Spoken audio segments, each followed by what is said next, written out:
अनुपमा में होने वाला है हाई वोल्टेज ड्रामा। आज रात के एपिसोड में होगी काव्या और वनराज के बीच में एक ऐसी टशनबाजी जिसे देखने के बाद आपके भी होश उड़ जाएंगे। आज रात के एपिसोड की शुरुआत होगी वनराज और अनुपमा की शादी की रस्मों की, तो दूसरी तरफ नंदिनी के इस मौके पर फायदा उठाने की बात को बहुत ही अच्छे से पारितोष भी सपोर्ट करेगा कि उसने शादी में काव्या को आने से बखूबी रोक लिया है। लेकिन आखिर कब तक ये दोनों अपने इस प्लान से वनराज और अनुपमा के रिश्ते को बचा पाएंगे, ये सब कुछ देखना बहुत ही ज़्यादा इंटरेस्टिंग होने वाला है। पहले आज रात की कहानी में आप देखेंगे कि जब एक तरफ तो अनुपमा वनराज की शादी की सभी रस्में चल रही होंगी, हर कोई काफ़ी अच्छे से अनुपमा के रिश्ते को अपना चुका है, तो दूसरी तरफ अनुपमा की सास लीला ने अनुपमा की मां को गले लगाकर सारे गिले शिकवे दूर कर लिए हैं और आज रात की शादी में अनुपमा का कन्यादान उसकी मां नहीं बल्कि उसके सास ससुर करने वाले हैं। ये देखकर अनुपमा अपने आप को बहुत ज़्यादा लकी फील करेगी और कहेगी कि मुझे देवता जैसा पति मिला है और भगवान जैसे माता पिता मिले हैं। मैं वाकई में इस दुनिया की सबसे ज़्यादा लकी बहू हूँ और बेटी भी, जिसे इतना सब कुछ अपने ससुराल में मिला है, वरना किसको कहाँ मिलता है।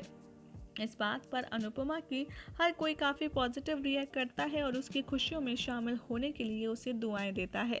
दूसरी तरफ आप देखेंगे कि वनराज से मिले धोखे के बाद अनुपमा के बारे में सोचती हुई काव्या कैब में बैठकर फूट फूट कर रोती नजर आएगी और साथ ही वो अनिरुद्ध की भी बातें याद करेगी कि कैसे उसने उसे साफ साफ कह दिया था कि काव्या, तुम वनराज के लिए दूसरी औरत हो और अनुपमा जी उसकी पहली पत्नी। वो उनके साथ दूसरी शादी कर रहा है लेकिन तुम्हारे साथ पहली शादी तक नहीं करी। तुम मानो तुम्हारे हाथ में कुछ भी नहीं रहेगा क्योंकि वनराज अपने घर वालों के आगे तुम्हें कभी नहीं चुनेगा। यही सारी बातें सच होती काव्या को नजर आती हैं और वो गुस्से में हाथ में मंगलसूत्र लिए बाल बिखराए रोड पर चल कर जाएगी क्योंकि कैब ड्राइवर का पेट्रोल खत्म हो जाएगा और वो उसे कैब से उतार देगा और कहेगा कि आप दूसरी कैब लेकर के चली जाइए। लेकिन काव्या तो इतनी ज़्यादा सदमे में है कि वो नंगे पाँव ही वनराज के घर की ओर बढ़ने लगेगी। बार बार वनराज को भ्रम होगा कि कहीं काव्या उसके सामने खड़ी है और उसे मंगलसूत्र लेकर के सवाल जवाब कर रही है। लेकिन फाइनली वनराज अनुपमा के हो जाएंगे फेरे, शादी हो जाएगी सक्सेसफुल बिना किसी ड्रामे के। लेकिन उसके बाद होगी काव्या की एंट्री। काव्या जैसे ही आएगी उसे देखकर वनराज समझ जाएगा कि काव्या बहुत ही ज़्यादा अपसेट है और बहुत ही ज़्यादा ख़राब मूड में है। जैसे ही काव्या वनराज और अनुपमा के पास आएगी, वो अपना मंगलसूत्र दिखाते हुए अनुपमा से कहेगी, तुम जानती हो मैं तुम्हारी शादी में क्यों नहीं आ पाई, क्योंकि आज मेरी भी शादी थी लेकिन मेरा बॉयफ्रेंड तो मंडप में आया ही नहीं और मुझे इस तरीके से इंतज़ार करवाता छोड़ गया।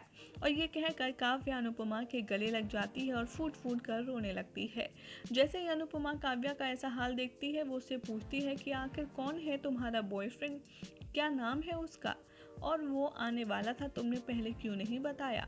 तो काव्या अनुपमा की ओर देखते हुए वनराज को देखती है और कहती है, मेरे बॉयफ्रेंड वही है जिसने तुम्हें मंगलसूत्र पहनाया है। वनराज ही है मेरा बॉयफ्रेंड जो मुझसे आज मंदिर में शादी करने वाला था। जैसे ही घर वाले ये बात सुनते हैं काव्या के मुंह से, सबके पैरों तले जमीन खिसक जाती है और हर कोई एक दूसरे को देखता रह जाता है। तो दूसरी तरफ वनराज भी अनुपमा के आगे एक शब्द नहीं बोल पाता और इसे समझाने की कोशिश करता है, लेकिन वहीं एपिसोड एंड हो जाएगा। आज रात के एपिसोड में मचे तूफान के बाद अब किस करवट बैठेगा वनराज का ऊंट, आखिर वो कैसे बचाएगा अपनी इज्जत और अपनी सारी झूठी शान, ये सब कुछ देखना होगा अपकमिंग ट्रैक में। बेहद इंटरेस्टिंग।